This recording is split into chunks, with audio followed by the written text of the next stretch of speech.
السلام عليكم، عاملين إيه؟ يا رب تكونوا بخير. عايزة أقول لِك ما فيش حاجة هتطبطب عليكِ قد قطعة كده من السينابون وعليها كده صوص شوكولاتة وصوص كراميل. عايزة أقول لكم بجد هتبقى من أحلى المرات اللي تاكلوا فيها سينابون، والله مش كلام. العجينة بتاعته هشة وقطنية، أحلى ما كلته في الكافيهات برّه. أنا ما كلتوش طبعًا عند السينابون نفسه، بس كلته في كذا كافيه برّه، ما كانش بالطراوة وبالجمال وبالهشة دي.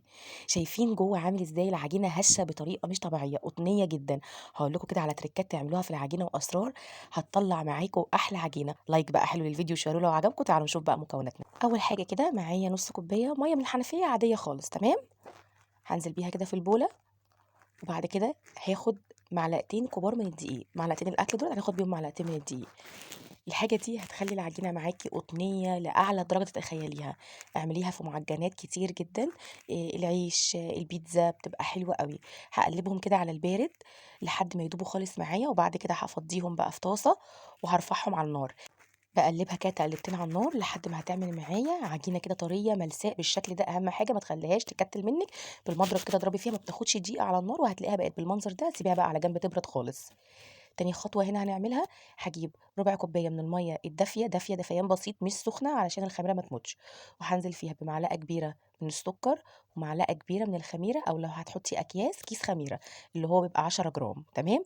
هاقلبهم كده كويس، وبرضه هاسيب الخميرة بتاعتي تخمر كده على جنب عشان أعرف الخميرة بتاعتي كويسة وشغالة والّا لأ، للناس اللي بتبقى مش عارفة نوع الخميرة ده كويس والّا لأ، تمام. هنا بقى هاحط 4 كوبايات من الدقيق، بس أنا هاسيب لكم المعايير بالجرامات وأفضل تشتغلوا بالجرامات، تمام. المَج بتاعي دوّة سعة 240 مللي. بعد ما هاحط بقى الدقيق متعدد الاستخدامات، هانزل بقى كده بربع معلقة صغيرة من الملح، وهانزل عليها ب3 معالق كبار من السكر. أنا بقى هاشتغل هنا في العجان، هاركّب بقى العجان وآجي لكم أقول لكم بقى إيه هنمشي إزاي بخطواتنا. أول حاجة كده هاقلّب الدقيق على سرعة هادية. معايا هنا نُص كوباية من اللبن فاتر، وحطيت عليه معلقة من الخل وسِبته تقل شوية بقى عامل كده زي اللبن الرايب، تمام. وبعد كده هانزل بالخميرة اللي هي ربع كوباية المَيّة عليها معلقة السكر والخميرة، تمام. وبعد كده معايا بيضتين بحرارة المطبخ، أنا مطلعاهم من التلاجة قبل ما أشتغل بساعتين، والزبدة كنت مطلعاها قبليها بوقت كبير جدًا علشان كنت عايزاها لينة وآخدة حرارة المطبخ. بعد ما المكونات بتاعتي اتمزجت مع بعضيها كويس جدًا، نزلت بمعلقتين كده مليانين من الزبدة اللينة طبعًا بحرارة المطبخ زي ما قُلنا، وهابتدي برضه أخلّيها كده تتضرب في العجان مع العجين، تمام. بعد كده بقى آخر حاجة بانزل بيها العجينة اللي أنا كنت عاملاها، اللي هي عملتها معاكم في أول الفيديو. على فكرة ما ينفعش ننزل بيها سخنة، لازم تكون باردة وبردت خالص يعني، تمام. بقت بالمنظر ده كده كريمية. هانزل بقى بيها واخلّي المكونات بتاعتي كلها تتضرب كويس مع بعض كده في العجان. طبعًا لو أنتِ عايزة تعجني على إيدِك ما عندكيش عجان اعجني، الموضوع برضه سهل وبسيط، تمام. هنا بعد ما نزلت بيهم بقى باتابع، ممكن العجين ده يحتاج معايا معلقة زيادة من الدقيق أو معلقتين. هاوريكم القوام الصح اللي إحنا وصلنا له هنا علشان ناخد عجينة صح تطلّع معانا السينامون هش وقطني من المنظر ده، تمام. هافضل كده أضرب فيهم لحد ما يلمّوا خالص مع بعضيهم. بعد كده هنا لقيتها ملزقة أوي، يعني لأ هي بتبقى ملزقة بس مش جامد أوي، فاهمة؟ فلقيتها محتاجة بس معلقة من الدقيق. لمّا تيجي تزوّدي الدقيق ما ينفعش تزوّدي كمية كبيرة، معلقة بمعلقة، وتضربي المعلقة وتشوفي بعد كده القوام ضبط والّا هتحتاجي معلقة كمان، تمام. ضربت هنا ضبط معايا من المعلقة، اللي هي التلزيقة قَلِت شوية، هي بيبقى بتلزق زي ما قُلنا، بس ما تبقاش سايحة جامد، يعني تلزيقة بس بسيطة، وأنا هاوريها لكم برضه. هنا بقى لقيت العجينة كده شكلها بقى مناسب وقوامها تمام جدًا، بالشكل ده كده. هاوريكم بقى التلزيقة بتاعتها. شِلتها بقى خالص من العجان ولميتها، أنا هاسيبها تخمر في نفس البولة يعني. لميتها كده بالجناب بالإسباتيولا كده بالشكل دوّة، ومن تحت كده بُصّوا، أنا باورّي لكم هنا فيها تلزيقة، بس مش زي الأول. لمّا كنت باحط إيدي كانت بتبقى كمية كبيرة جدًا اللي لازقة، دي باعرف أنزّلها من المعلقة لمّا حطيت لها معلقة الدقيق. فأنتِ تابعي برضه القوام بتاعِك، ولازم يكون في تلزيقة. التلزيقة دي البسيطة دي هي اللي هتدّي هشاشة للعجين جدًا. هاغطّيه بقى بكيس، وبعد كده هاغطّيه في فوطة واسيبه يخمر بقى. أنا هاحطه في البوتاجاز، أخد معايا خُمر ساعتين ونُص عشان الشقة عندي آخر دور فساقعة، ممكن ياخد عندِك ساعتين، ما تشتغليش فيها بيبقى الضعف. هنجهّز بقى هنا كان قرّب خلاص يخمر، هنجهّز بقى هنا الحشوة.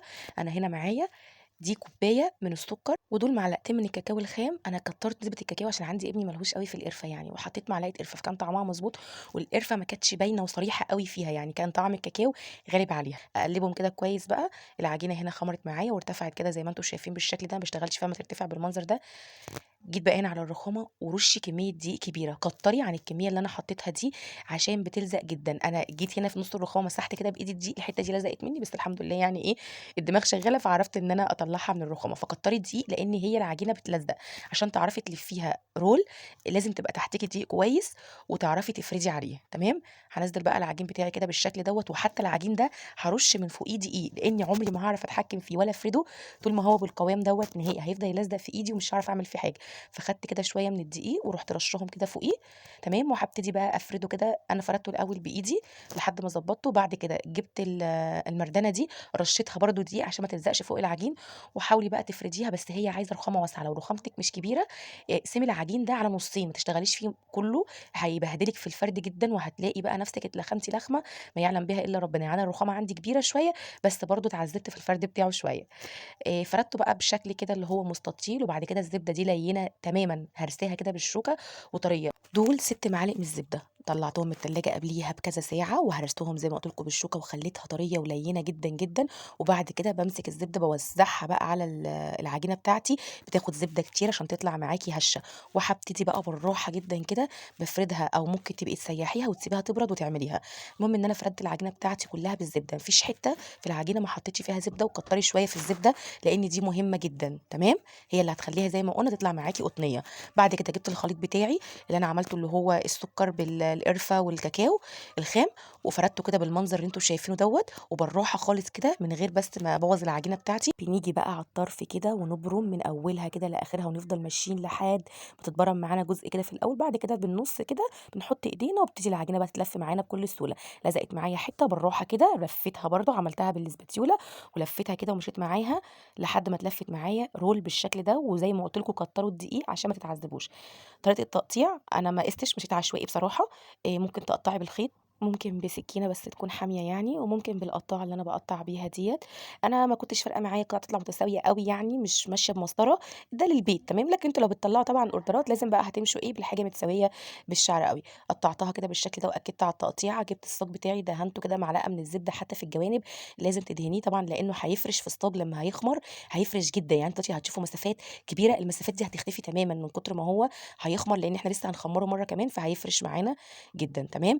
هنا خلّصته بقى هاغطّيه بكيس وبفوطة، وهاحطه بقى في الفرن يخمر له كمان نُص ساعة، ساعة إلا ربع لحد ما يبقلص كده. هتلاقي كل المسافات اللي موجودة دي اختفت تمامًا، وكلّه بقى لازق في بعضه. أنا المفروض كنت أوريه لكم بعد ما خمر، بس بجد الكادر ده ضاع مني، فما رضيتش يعني إن أنا أبوّظ الفيديو. قُلت بقى أشرح لكم الحتّة دي وأفهّمكم، تمام. بعد بقى ما بيخمر وتسيبيه بقى يبقى مقلبص كده زي ما قُلنا، بتحطيه في الفرن على درجة حرارة 180 في الرف الوسطاني. أنا كان عندي مروحة شغّلتها، ما بتحتاجيش تولّعي له من فوق. أخد معايا بالضبط 25 دقيقة، وأنتِ برضه تابعيه لحد بقى ما يستوي في الفرن. نعمل بقى الصوص بتاعنا، تمام. جبت هنا بقى بولة، وهنا معايا كوباية من السكر البودرة، لازم يكون سكر بودرة ولازم يكون منخول عشان ما يخرّصش معاكِ، تمام. يعني بعد ما تضربيه، أنا خدت سكر عادي من البيت وعملته بودر، وبعد كده نخلته. ودي كده علبة من الجبنة الكريمي 120 جرام، تمام. تقدري تحطي أي نوع جبنة كريمي أنتِ بتحبيه حتى لو سايبة، بس كل ما طعم الجبنة كان حلو هيفرق معاكِ أوي في طعم الصوص يعني، تمام. لو أنتِ جايبة جبنة سايبة اعرفي إن أنتِ هتنزلي ب5 معالق كبار من الجبنة السايبة. أنا خدت معلقتين تاني من العلبة التانية ديّة، تمام. وبعد كده بقى هانزل بالزبدة هنا معايا معلقتين كبار من الزبدة. عايزة أقول لكم الصوص بتاعي هيطلع كده off white مش أبيض، علشان أنا مستخدمة هنا الزبدة فرن العادية. طبعًا أكتر الشيفات بيشتغلوا بالنيوزيلندي فبتبقى فاتحة عن الزبدة دي، تمام. فلمّا تلاقي يعني لو أنتِ عندِك زبدة من اللي هي الفرن زي ما أنا اشتغلت ولقيتِ كده لونها off white ما تقلقيش، ده لون الزبدة. الأول جمعتهم بالمضرب مع بعضيهم عشان السكر ما يبهدلش الدنيا، فضلت أعملهم بالمضرب السلك كده، وبعد كده عملتهم بالمضرب الكهربا. وممكن تحطيهم في الخلاط من الأول وتريحي نفسِك، كنت أعمل كده، تمام.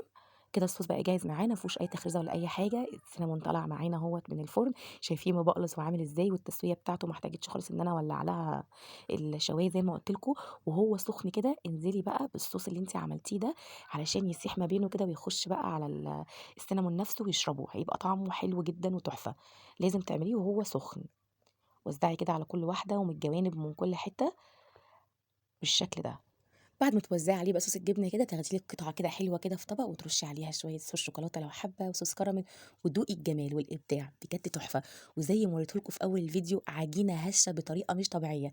جربوه والله هيعجبكم جدا. لايك بقى حلو للفيديو لو عجبكم، بحبكم كتير جدا. باي باي.